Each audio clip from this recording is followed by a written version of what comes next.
नमस्कार, आप देख रहे हैं भारत न्यूज टीवी खबरों की पड़ताल। मैं हूं आपके साथ साक्षी।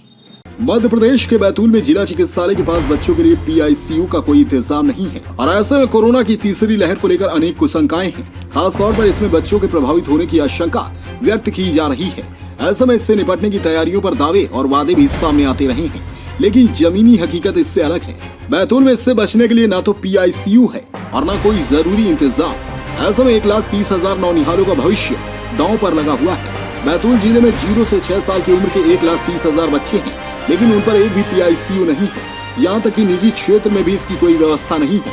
इसके लिए या तो 200 किलोमीटर दूर भोपाल या फिर इतनी ही दूर नागपुर में व्यवस्थाएं हैं। ऐसे में जब सरकार थर्ड वेव से निपटने की तैयारियां करने का दावा कर रही है, शिशु रोग विशेषज्ञ डॉक्टर नितिन देशमुख की माने तो तीसरी लहर अगर आती है तो यह खास तौर पर बच्चों पर असर डाल सकती है।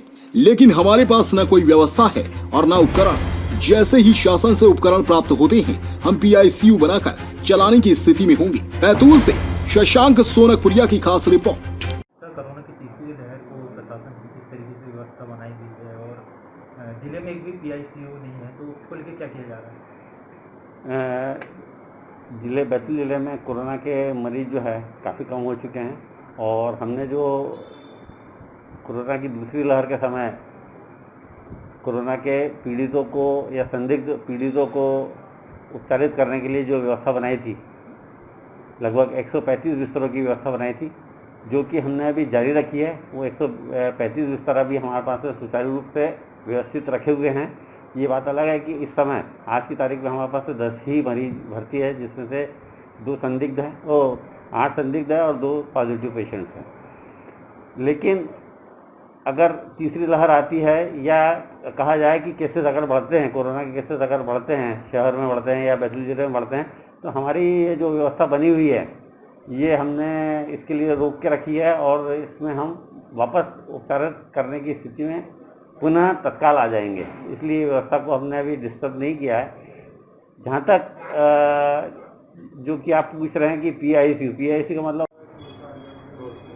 डॉक्टर बताएं, पीआईसीयू जो होता है, जो पीडियाट्रिक इंटेंसिव कितना जरूरी है? ये जो पीआईसीयू जैसे पीडियाट्रिक इंटेंसिव केयर यूनिट होता है, ये काफ़ी ज़रूरी होता है। आज हमारे बैतूल डिस्ट्रिक्ट हॉस्पिटल जो है उसमें पीआईसीयू नहीं है, एनआईसीयू तो है पर पीआईसीयू नहीं है। पीआईसीयू में अब जैसे कोविड की इस महामारी में हमें अब जो थर्ड वेव आने वाली है ये पीडियाट्रिक्स पे ज़्यादा अफेक्ट करने वाली है, यानी बच्चों पे। तो इसके लिए प्रशासन ने और इसने पीआईसीयू की व्यवस्था कराना बहुत ज़रूरी है, क्योंकि इसमें रेस्पिरेटरी डिस्ट्रेस अगर बच्चे को होगा तो वहाँ वेंटिलेटर और एक छोटा आईसीयू जो बच्चों का होता है, जिसको हम इंटेंसिव केयर यूनिट कहते हैं बच्चे पीडियाट्रिक की, वो होना बहुत ज़रूरी है। नहीं तो यहाँ से अगर 200 किलोमीटर नागपुर है और नहीं तो 200 किलोमीटर भोपाल है। अब बच्चे तो इतने जल्दी क्रिटिकल होते हैं और उतने जल्दी रिकवर होते हैं, तो अगर उनको उस टाइम पे प्रॉपर ट्रीटमेंट, प्रॉपर पीआईसीयू की यूनिट अगर नहीं मिली तो वो डिटोरिएट होके ज़्यादा संभावना रहते हैं मॉर्टेलिटीज़ की। इसलिए हमें पीआईसीयू की होना बहुत ज़्यादा ज़रूरी है अब फर्दर कोविड की महामारी को देखते हुए जो संभावित है। और इसलिए मैं प्रशासन और इनसे रिक्वेस्ट करता हूँ कि पीआईसीयू की